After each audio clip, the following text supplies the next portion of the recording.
welcome. You're watching the Right to Be Heard Town Hall Election Special. My guest today, the Minister of State for Human Resource Development, Dr. Shashi Tharoor.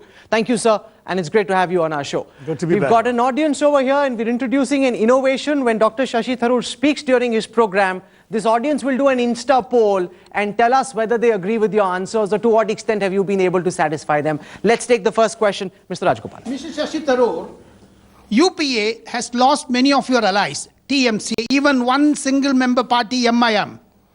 Do you attribute it that Congress has become untouchable? Or do you blame it on Manmohan Singh or on Rahul Gandhi's failure? Now, you know, alliances sometimes have a lot to do with calculations of the party that is seeking alliance with a bigger ship, as it were. And it so happens that these calculations will change from time to time. We've had parties that were members of the NDA government joining our UPA government. And we've had parties that were with us who have left us and who are again talking to us. And there are parties who have never been with us who are talking to us. What is with you now? At the moment, we are still in the process of establishing the final decisions. Elections have been announced. There are conversations going on. In many of the states where the media has written off the Congress party as being without allies, there are two kinds of pressures going on. First, there is dialogue taking place with some parties. But secondly, there's often a position from the local Congress units saying, we can do this on our own. And I'm not sure that our party right now is going to be that desperately concerned about alliances in places where the party itself locally is confident. So, but most of these conversations are seeing new parties jump onto Narendra Modi's bandwagon and existing allies leave the Congress bandwagon. Is that an indication of where? Absolutely. That's the only example. You said new parties in the plural. TDP wants to come and ally with Narendra Modi. Jagan Reddy told us in an interview, Modi is no longer untouchable. So the spectre of untouchability that was built around Modi, that's even now been demolished. Even Karunanidhi says Modi is his friend. Nonetheless, neither Mr. Karunanidhi nor Mr. Jagan Mohan Reddy has either announced an alliance or joined the NDA. So the fact is, people will say a lot of things, just as we've been hearing out of Bihar and other places, as part of the bargaining before an election. There will be things being said, there'll be signals being sent. You remember there was a whole kerfuffle a few weeks ago that the NCP was saying friendly things about Modi. Then the next week, Mr. Pawar said something else. The NCP is now saying nasty things about Modi. I mean, frankly, the media is like the tea leaf readers of old, who they interpret and over-interpret far more. All there is a cup of tea. But at least the notion of Modi being an untouchable politically, that's now brick by brick, ally by ally being demolished. Would you accept that, sir? I don't fully accept that. I do accept that there are many who feel that he is somebody they can do business with. Mr. Paswan, who left the NDA in 2002 over Mr. Modi's performance in Gujarat and over the tragedy of 2002, his return is truly surprising to many of us. It shows that there are some very short-term political calculations at work. But what was said about Vajpayee was that his presence was an electoral magnet. People felt that he could get 180, 200 seats. The same now seems to be happening with Modi, where people start believing that he's the winning card. I think even my friends at the BJP will choke a little bit at your suggestion that Mr. Modi is another Mr. Vajpayee. They're very different people. And I think Mr. Vajpayee's nature, which by the way was known in public life for 4 or 5 decades before he actually became Prime Minister, is a very different kettle of fish. Okay, let's take a question from this gentleman here. Sir, my question to you is that given the series of events that our country is seeing, we as you don't find Rahul Gandhi competent enough to fill the post of Prime Minister. What's your take on that? Why do you think that he's not competent? Because if we take the present Prime Minister Manmohan Singh, sir, he is far more educated than Rahul Gandhi. That his credentials don't inspire confidence as your party's prime ministerial candidate. The fact is that credentials are often not a very good indicator. After all, what are Mr. Modi's credentials? He had none before he became Chief Minister of a state, and then his credentials are the performance of that particular state. Similarly, when Rajiv Gandhi became Prime Minister in 1984, I myself wrote, can we do no better than an airline pilot with no particular qualifications? I thought he was an outstanding Prime Minister.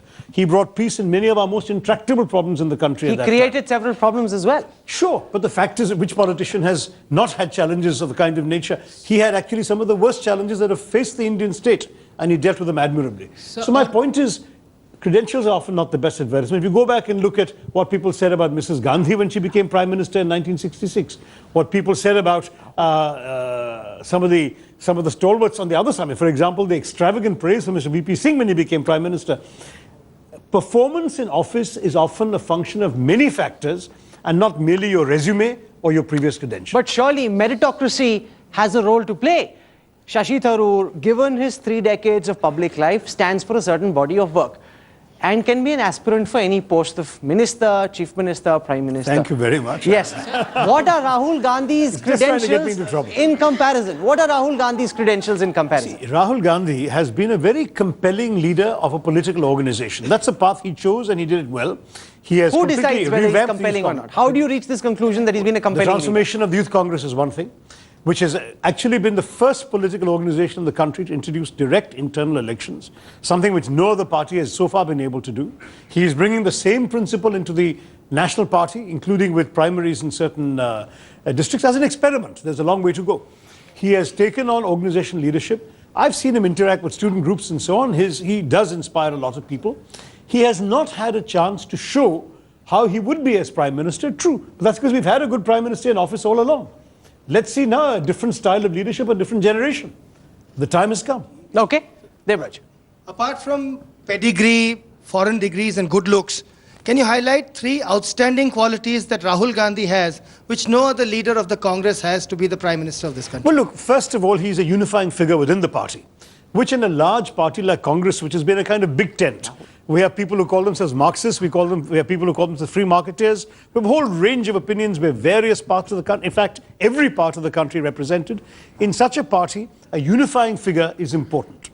Second, we are facing alternatives in other parties which require the alternative of Rahul Gandhi. You've got an authoritarian figure on the other side trying to argue a case for a different kind of leadership, which would be perhaps very dangerous for Indian democracy.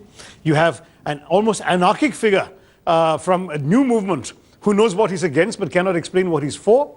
Here you have a figure who's calm, who's young, who's hardworking, who says what we stand for, the change we brought about in this country as a party and what I intend to take forward, and the things I'm not satisfied with that I want to change. These are all messages I think the country needs to hear. You know, I want to build on the question that Debraj asked, where he asked you for 3 qualifications for why Rahul Gandhi deserves to be our Prime Minister. You said he's a unifying force within the Congress. But beyond that, you haven't been able to give a compelling enough reason for why this man deserves to be Prime Minister more than, say, a Narendra Modi. What is it in him? He unifies your party, but what about our country? Why should India, and after this I'm going to do an Insta track poll to see whether people agree with your answer. Why do you think, sir, Rahul Gandhi deserves to be India's Prime Minister? As I said, first of all, he's a unifying figure in the country. First, I said the party. Second, the country, in the face of 2 alternatives who do not represent unity, who in fact would divide the nation in different ways and in unconstructive ways. Third, that he has very clear ideas of where he wants to take the country, the record he wants to build on, and things that he's dissatisfied with. Those are my 3 answers, and they remain, I think, pretty strong answers. Okay. You have these Insta trackpads with you. If I could ask our audience members to please pull them out. Just come to the page which says you need to now take a vote. Okay? So you've heard Dr. Tharoor build a case for why he believes Rahul Gandhi is strong enough to be India's Prime Minister. Could you all press either a yes or a no? Not yet, just for a moment. When I say vote, that's when you cast your mandate. We'll have an answer on the back of our screen which will indicate whether people are satisfied with the answer or not. Are you all ready? Okay, go ahead. Can you just press either yes or no? Take your call depending on the answer. Just 1 second. Has everyone pressed their vote? Okay, we'll do this not just on Rahul Gandhi, we'll do it on Modi and Kejriwal as well. But for the time being, can our producers fire the answer at the back of the screen, please? 67% saying no, 33% saying yes. So you still have 33% of the votes in this audience, which is substantial, but far more. Considering it's Delhi, I'm very grateful, because the fact is that tomorrow you do the same poll in a village somewhere, you might get a very different result. No, but 67% think that's not a compelling enough answer. Is that not a concern for you? The fact that Rahul's not inspiring I'm concerned because I know where confidence. all this is coming from, right? Our young people and many others in this room think that he needs better credentials. As I've said, we've had prime ministers with inferior credentials who've turned out to be effective leaders. I would say, if I had to decide right now, do I give a potential authoritarian, a potential anarchist, or a potentially successful Democrat a chance, I'd pick the Democrat anytime. But we have to let the voters of India decide who they want, because there's potential trouble with all 3 of them. Who turns more of that potential into a workable reality is And what there remains is, to let be me seen. add one more thought. You know, you're not in a presidential system. Sure. Rahul Gandhi is a fine young person, but he is going to have to operate a system with coalition partners, senior leaders, and entire government machinery. I believe the UPA's big strength has, as demonstrated in the last 10 years, is we have solid depth in our benches. We're like sort of a good cricket team with a lot of reserves. We have excellent And lots of capacity. infighting to go, like Dhoni and Sehwag. Far less infighting than I think exists in the other parties. So Aam Aadmi Party in 49 days lost an MLA, lost to people objecting to their functioning within their party. Rahul, you forgot the match fixing. The match fixing too. Dr. Tharoor writes a lot on cricket as well. Just one by one, that gentleman Yes, there. Mr. Tharoor, you talked about Rahul Gandhi's effort at unifying forces. My question is that at a time when Modi is not talking in terms of issues other than governance, transparency, and policy paralysis. Now, instead of taking him on those issues, which concern the country, we are going back to what happened in 2002. Now, I find it strange because I thought when Modi is at this point of time not wanting to engage the country. Suits him, no? It suits him to talk about things. You see, it's always easier to blame the government when you're in the opposition. So if Modi wants to go on his agenda, that's fine, but we also have an agenda because he can't wish away his past. Silence is not absolution. And the problem with Modi is that he has essentially tried to deny the reality of the unmistakable message he sent to the Muslims of India and to the minorities of India through his conduct in 2002. Now, having said that, we are prepared to debate other matters. On transparency, our record is second to none. Who brought in the Right to Information Act? Was it Mr. Modi? Who has brought in the levels of accountability we now see in our democracy in 10 years of UPA rule that were not there in 6 years of NDA rule? So transparency, I challenge Mr. Modi to suggest what contribution he has made. He has not even appointed a Lokayukta in Gujarat. We are the ones who have pushed the entire issue of transparency from right to information, through whistleblowers protection, through every conceivable, and finally passing the Lokpal bill. But would you at least concede the point that this gentleman is making, that Modi has run a non-communal campaign? The Congress thought he'd start speaking about the Ram Mandir, he'd start, spewing venom against the minorities. He's done absolutely no such thing. He's kept the pitch only on development and nothing else. Look, there are some things Mr. Modi has done. I mean, he's certainly made speeches about the protection of Hindus in neighboring states, for example, which is a clear signal also about the Hindus in our own state. I'm a Hindu myself. I'm very glad Mr. Modi wants to protect me, though I don't seek his protection. My only concern right now is, when you've done the kinds of things Mr. Modi has done for an entire lifetime of service as an RSS Pracharak, he doesn't need to say certain things. They're understood. They're taken for granted. It is understood by the true believers of his kind of bigotry that he doesn't need to say it because he is who he is, and he's saying other things to get votes. See, He's saying other things to get votes of people who are not bigots. Okay, we'll do another Insta trackpad poll on this, but let him build more on Modi, then we'll do that. Yes, you have a follow-up question. Yeah, what I'm saying is that he is trying to talk in terms of economics now. Now, what Congress is not doing is taking him on his claims of development, growth, and more assertive in policy making. Because what has happened is, if the Congress party could clear 4 lakh crores worth of projects in about a month's time or 2 months' time before the elections, why couldn't it have been done long time ago? This kind of policy paralysis, I think, has been largely responsible for the party. Let Dr. Tharoor answer. Yeah. Okay, first of all, on this question of policy paralysis, the fact is that a lot of things have happened and some things have been slowing down. Part of the reason something slows down is our system is very heavy. I mean, I can speak from my own experience inside government and outside government that nothing is done without checks and counter checks and going through many hands and many committees and so on. And I would dearly like to see these things streamlined. Mr. Birappa Moily did a FAT report, Administrative Reforms Commission report, which has been not significantly enough implemented because the task is immense. I would love to see a national consensus of all parties on streamlining these things. But having said that, it is our government that invented the devices and the mechanisms that have speeded up investment clearances, that have speeded up the kinds of things you're now talking about. And that was invented only in response to the fact that our cumbersome process was slowing things down. But it's a process that predates the UPA. We didn't invent it. It's been there throughout all the governments. But you had 10 years to try and change it and you didn't. You leave the same legacy that you inherited. As I said, the Cabinet Committee on Investments, for example, is a fast-tracking mechanism. But there are some things which I would love to see which was set up after a policy paralysis brought the economy virtually to its knees. Rahul, what you're forgetting is, you're assuming in this conversation that all of us want to see every business application cleared. You're forgetting there is a very strong constituency in our country on the environmental side. There are many people who feel that protecting their environment, protecting the rights of tribals and so on is actually a higher national priority than clearing a business proposal. Let's take some more questions. So there have to be both sides to this discussion. Professor Tharoor. I'm not a professor, but thank you. Dr. Tharoor, okay. I hope you're learning something. I'll be happy to be a professor. Yeah, we would notice in all his rallies when Mr. Modi addresses his people and the rally, he talks about apna desh, hamara desh, and you will observe when Rahul talks about India, he talks about this country. Yeah. In all his interviews, I have not noticed that. No, you observe it. In all his interviews, he talks about this country. His advisors are advising him to talk about this country. Nowhere does he say apna desh ya hamara desh. Where does Rahul's priorities lie when we are so clear where Modi's priorities lie? Are we so clear where Mr. Modi's priorities lie? Or is that a purely rhetorical device? I'm sorry, I have not noticed what you say, so I'm not in a position to accept. I'm not in a position to accept the proposition. No, but would you at least I've also concede, heard Rahul speaking very emotional about Bharat सिर्फ एक देश नहीं है, एक सोच है. No, but would एक you? सोच है. He believes not only in the tangible India of Bharatvarsh, he also believes in an idea of India, which I'm sorry is not the same idea that Mr. Modi believes in. So let us accept that there are different perceptions. But this is very much Rahul ji's country as much as it is But Mr. would you Modi's concede country. at least this and I much, think Dr. the Tharoor? proposition that somehow one is more patriotic than the other ought to be nipped in the bud right now, that's the kind of ground that we will not ever accept as a basis for discussion. You're a great public speaker yourself, Dr. Tharoor. Would you concede at least this much, that when it comes to connecting with audiences, Narendra Modi is heads and shoulders ahead of Rahul Gandhi? It depends. I mean, Narendra Modi does not connect very well with audiences in the South.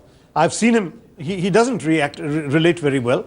His Hindi is not understood to begin with. Rahul Gandhi connects, for example, with student audiences in ways that I've not seen. I mean, I can show you videos of Rahul Gandhi in a college campus and Narendra Modi in Shriram College, and you can see the difference. One is a rhetorician. He's very good at it, and he makes these great rhetorical flourishes. The other one speaks from the heart. He speaks simply, he speaks directly to people. And I know there are many people who prefer the former style. There's somebody else who actually like the latter style. There's a famous, there's a difference. It's like there are two ancient Greek rhetoricians of whom it was said one would speak and people would say, wow, what a great speech. The other one would speak and people would say, let's march. That's the difference between Modi and Rahul. So, where's the Congress army marching? They seem to be in their bunkers, not willing to come out. They're quite demoralized. We're out there marching. And look, I've just come back from my constituency. My voice is hoarse because I'm But doing you my would accept that a lot of the marching. Congress cadre and Congress MPs too are very demoralized, uninspired by Rahul's leadership. Look, the funny thing is Would you accept this or not? I haven't yet met a Congress MP who thinks he's going to lose. Everyone that I know, they're confident. They say, whatever the media is saying, I'm going to win my seat. And that's the spirit we're going to go ahead with. Okay. Professor Chinay. Dr. Tharoor, where have you been exposing Modi? You haven't touched his economic record.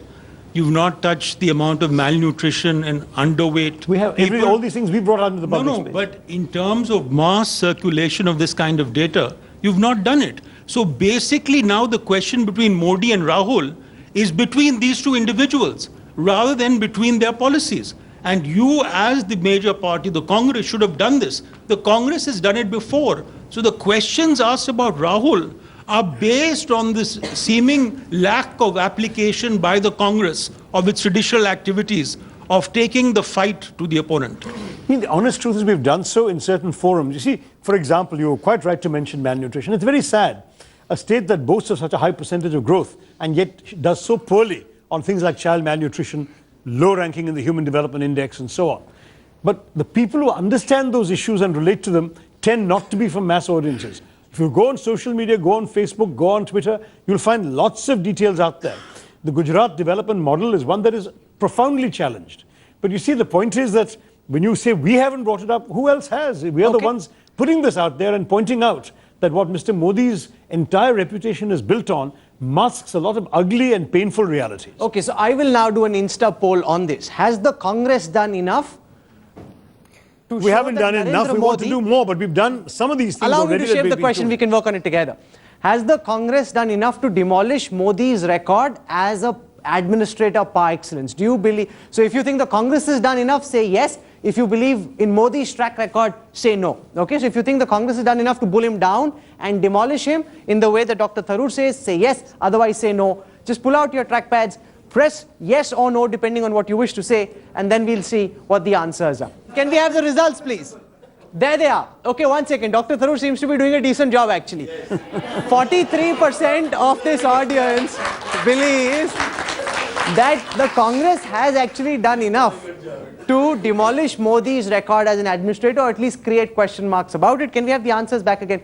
57% are saying no. That's not bad. Once again, the ratio not as skewed as somebody might have thought it would be. 43% saying the Congress has done enough to create question marks in people's minds about Narendra Modi. Kejriwal has said that a lot of money Mukesh Ambani is putting in on Narendra Modi's rally and all. At the same time, he has alleged that this Congress party would have also taken some amount of money because they allowed Mukesh Ambani to increase the prices of gas from 1st of April. Who would have taken, Congress party or BJP, more money from Mukesh Ambani? Look, the fact is that these are very sort of elementary kinds of arguments that are being made.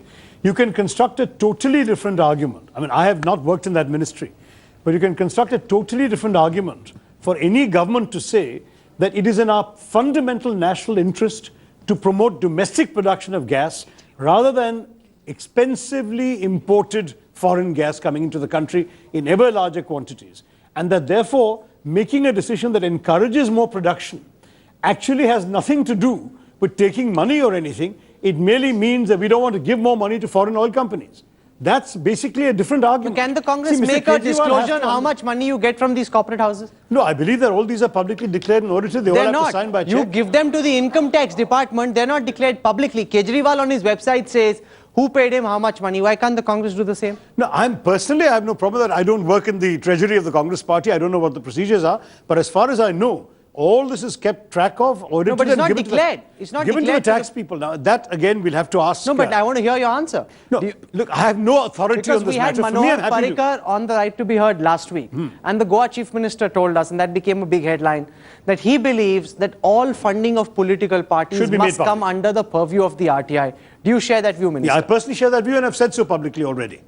I'm very much in favor of that. The party has not taken a final position. I'm here also to speak for the party. They've taken an opposite position. They've taken a negative position. Not entirely. The party did take a position. Then Rahul Gandhi said it needs further discussion. The bill that raised this issue was referred to committee, and of course Parliament has lapsed. So there is no final position one way or the other. As an individual member of Parliament, my view is we should be under RTI. We should publish all these numbers. Having said that, that's not a final party position. I want to make that clear because I'm also here on behalf of the party and I can't say that's a party position. No, because the perception that goes out and Kejriwal feeds this perception is when these corporate houses say, Congress to hamari dukaan hai. It almost seems, and Kejriwal alleges, and a lot of people are buying this because I was in Rohtak, I saw people respond very positively what he was saying. He says, Mukesh Ambani says, Congress meri dukaan.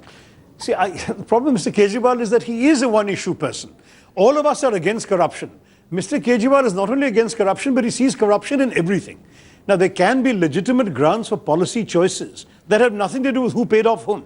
But sadly, Mr. Kejriwal only sees policies, only sees government decisions in terms of who is benefiting and who is paying what. To be honest, that's not the way I function as a minister and administrator, and I hope there are many others who don't function that way. And I would like to imagine that in our country, there are people of integrity in our governance system, both in politics and in the bureaucracy, but Mr. Kejriwal doesn't see it that way. Okay, this young gentleman here. Okay, my question is that Mr. Arvind Kejriwal says that Narendra Modi is his challenge because Rahul Gandhi doesn't even deserve to be a competition for him. So what is your say on that? Look, I mean, this is the kind of, frankly, fatuous political comment that people make to get attention, and our media obliges them by comments like this that are worth absolutely nothing. Let's be very honest. In our country right now, there is a government in power. Rahul Gandhi is leading or co-leading the election campaign of the ruling party and deserves a certain level of attention. Mr. Kejriwal represents a party that in one state has done well in the elections but been unable to hold on to office, whose presence everywhere else in the country is yet to be tested. To even equate him with Rahul Gandhi, to my mind, is completely absurd. Do you think Arvind Kejriwal thinks that Mr. Rahul Gandhi has been much cold in his campaigning? Has been? Cold. Much cold. Cold? No, I would say that, you see, everyone has a different style. Frankly, Rahul Gandhi is very warm in smaller groups. Mr. Modi is very sort of bombastic in a large arena. It's a different style. I would say to you, I've also seen Rahul Gandhi addressing mass rallies. I don't think he does badly at all. But you don't think he does well? No, I think he does well too. For example, you think he doesn't do badly? There is a Kisan rally. You're saying Modi is bombastic, Rahul doesn't do badly. I was at a Kisan rally about 6 months ago, where all these chaps came from Haryana with pink turbans. I've forgotten what particular occasion it was. And Rahul was fantastic. He spoke without a single sheet of paper, spoke with energy, vigor, in simple Hindi that even a Malayali like me could understand perfectly. It was great. He had a tremendous impact on the audience. Okay. So I've seen it. Dr. Tharoor, you have admitted you are experimenting with Rahul Gandhi to put him as a prime ministerial candidate. No, I didn't say that at No, all. you did say, because if you rewind it, you will say it. So, do you think this type of... Please rewind. I didn't use that do you word. think this type, this is fair enough to experiment with country like India, to experiment some... How can we have a prime minister on an experimental basis? No, experiment. I've answered already. We don't have a presidential system. There is absolutely no risk involved because there is an entirely experienced bench, front bench and back bench of very senior, qualified, educated, experienced, not experimental people ready to support any UPA government and participate and lead such a No, government. but why should the And man Rahul leading them Gandhi- be an experiment? Why should the Rahul man Gandhi would leading be them the be an people experiment? who would be the person who would pull them together and give them direction.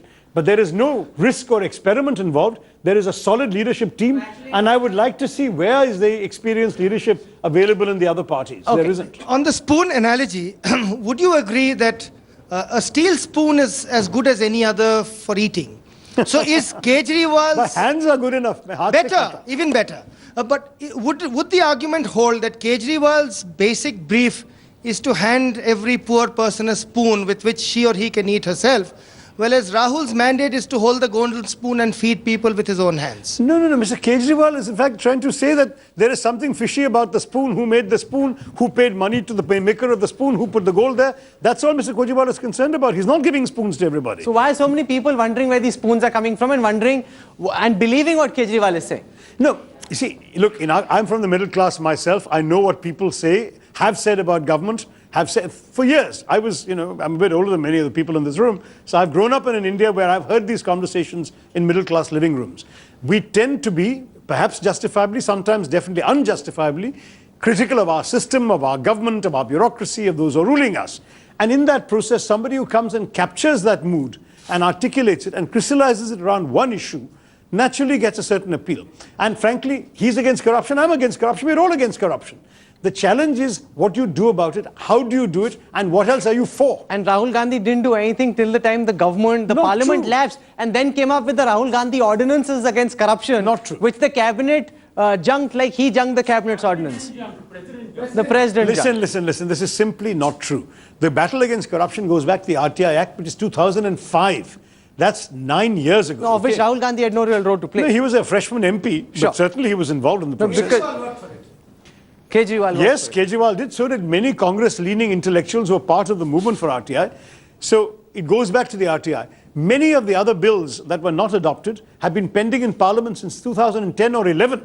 And the reason they've not been adopted is because Parliament has not been allowed to function by the But that opposition. time Rahul Gandhi didn't say bring an ordinance. When he had a chance, No, as before long as Parliament was prorogued, he did nothing about it, sir. As long as Parliament was still summonable back at some point, he felt we had to go the parliamentary route. We all prefer laws to be made in Parliament because the basic principle of a democracy is that our legislation must be built by the people of this country through the representatives in Parliament.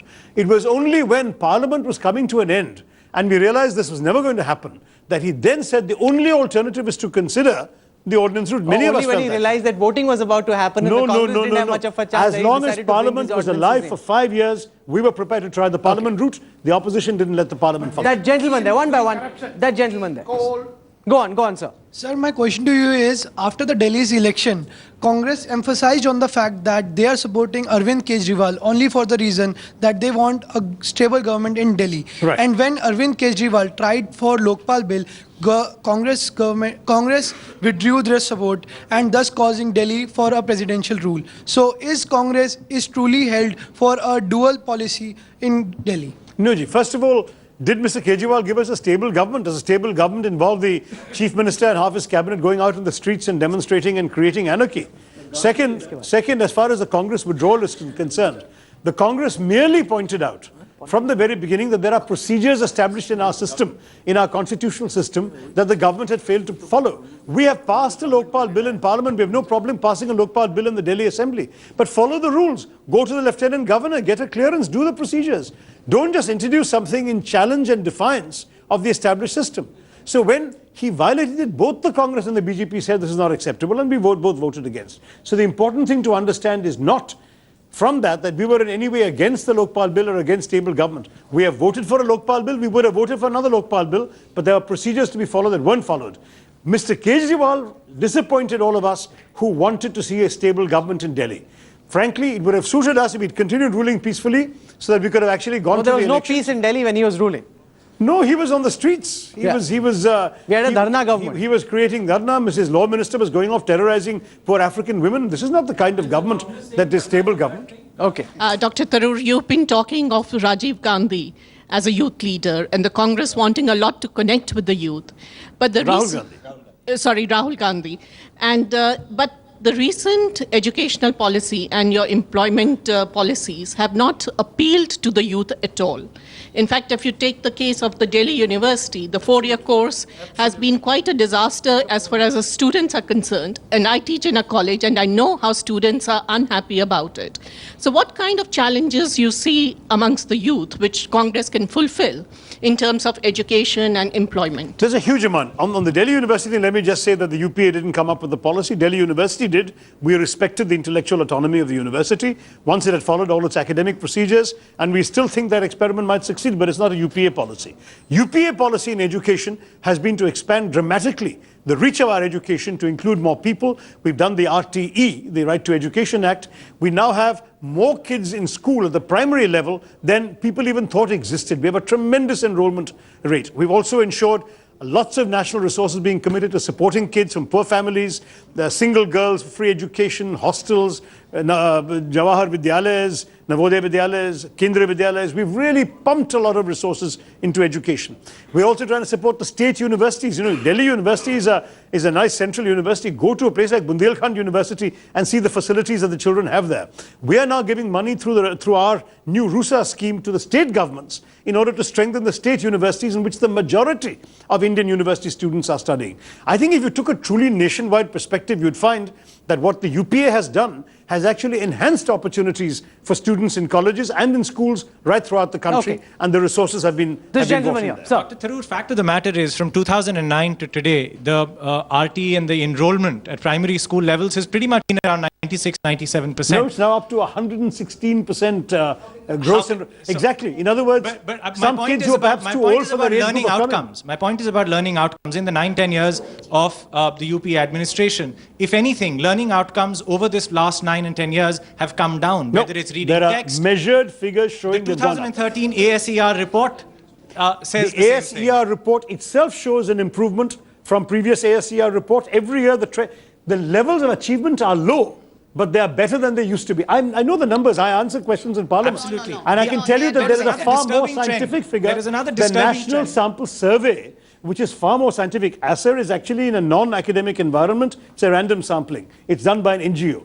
The government survey, which is very thorough but takes much longer for the numbers to come out, have confirmed in detail what I've said. Levels of achievement are definitely low by what we would like to see happening, but every year the trend is better and better. Okay, that lady has a follow-up question. There's just another thing. The other disturbing trend is, especially in rural areas, and we even see this in cities, that people are preferring not to send their children to government schools, sending them to private schools. Enrollment in private schools in rural areas are far higher than what they were 5-10 years ago. What is your government doing about this, and how do you respond to this over 10 years? No, we are responding to it. We're very concerned about this trend because no one can vouch for the quality of these private schools. Many of them are fly-by-night operations. What we're trying to do... Just one by one. Let him Partly, answer. teacher absenteeism is a problem. We're trying to do everything we can about that. We have tried to bring in the midday meal scheme to ensure that kids actually have a reason to stay in school, in a government school, because they'll be fed. We've tried to bring in teacher eligibility tests, in-service training for teachers so that teacher quality improves. We've tried to raise teacher salaries so they don't go off and do another job instead of teaching. Ma'am. You yourself admitted that there are such experienced people available in UPA. That's right.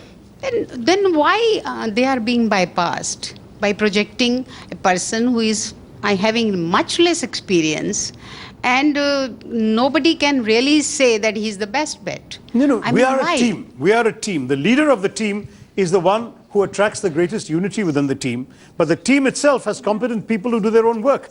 You've seen that already right now in our present government for the last 9-10 years. When Mr. Manmohan Singh became Prime Minister, there were many others who politically were far senior to him.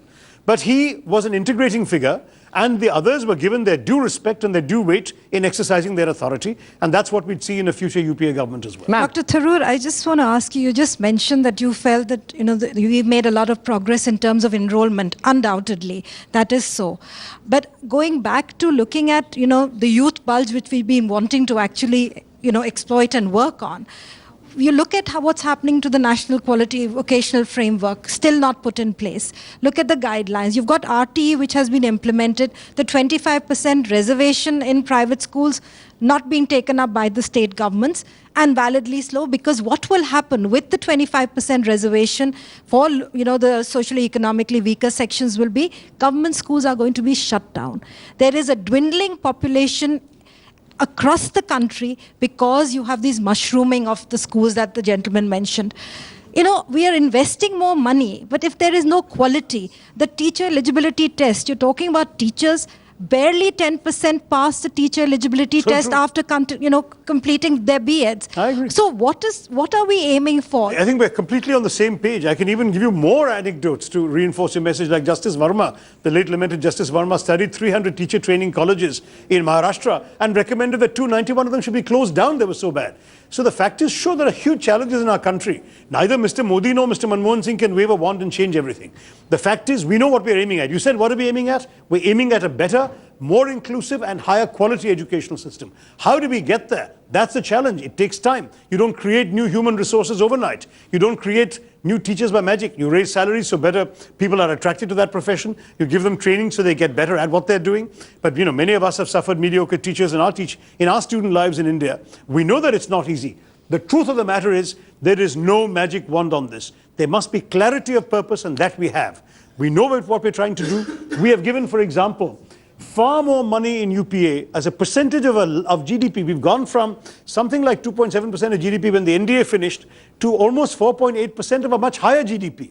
So the resources are coming in. We have clear policy objectives, but human beings have to get better at what they're doing. So go on, Bija.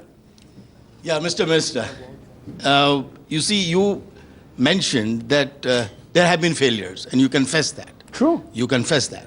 What I want to tell you is that we as citizens, we are already overburdened by this regime of UPA in terms of inflation, a two-digit, inflation, which is burdening the citizens and the consumers today. And you also know, as you mentioned just now, that the GDP has increased in terms of education.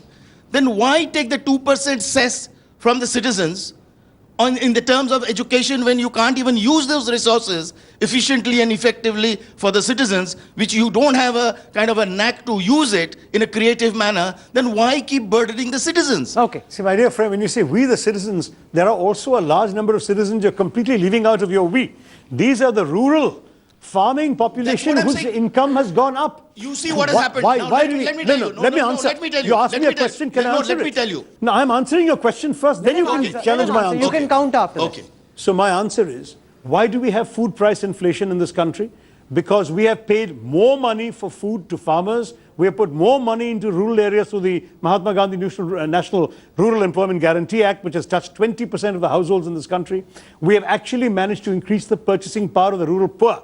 In the process, the prices of fruit and vegetables have gone up. But a majority of our citizens have benefited from that. A minority have had to pay more. No, Mr. Minister, I'm very sorry to tell you, food prices have gone up because of skewed infrastructure, because there is no proper infrastructure in ensuring that the food is well managed from the farm to the fork. You see, it's not rocket science, let me tell you. You talk about rural education. I go to the constituency of your so-called vice president of your party. I go there every month. And what I do, I find the rural education is still in a pitiable stage, even after so much of resources going, and the private business has become a commodity, has become a trade, is not knowledge sharing, it has become a business. Okay. So This is true and Let him answer. No, the commoditization of education in our country is an absolutely crying shame. And we have recognized that the answer to this lies in strengthening free public education in government schools, by strengthening the quality of the schools, which is very much built into the RTE, by putting in more resources into the state government so they can fund these schools, by doing all the things from midday meals to free scholarships to hostel, everything else, in order to make these schools more attractive places. The fact is that if people are still voting with their feet against the schools, it means we still have some way to go. But believe me, there is in every government school in this country, things are better off now than they were 10 years ago or 5 years ago. We have put in that effort, there is progress, but given where we're starting from, given the abysmal levels of some of our problems in our village schools, believe me, we have come a long way. Okay, We have a long way to leave it go. over there. We are out of time on the Right to Be Heard town hall. That's why he's here. He's here in his capacity as the spokesperson for the Congress party. Dr. Shashi Tharoor, for coming and fielding all these tracer bullets. Thank you very much, Dr. Shashi Tharoor, for joining us on the Right to Be Heard town hall. Thank you, sir.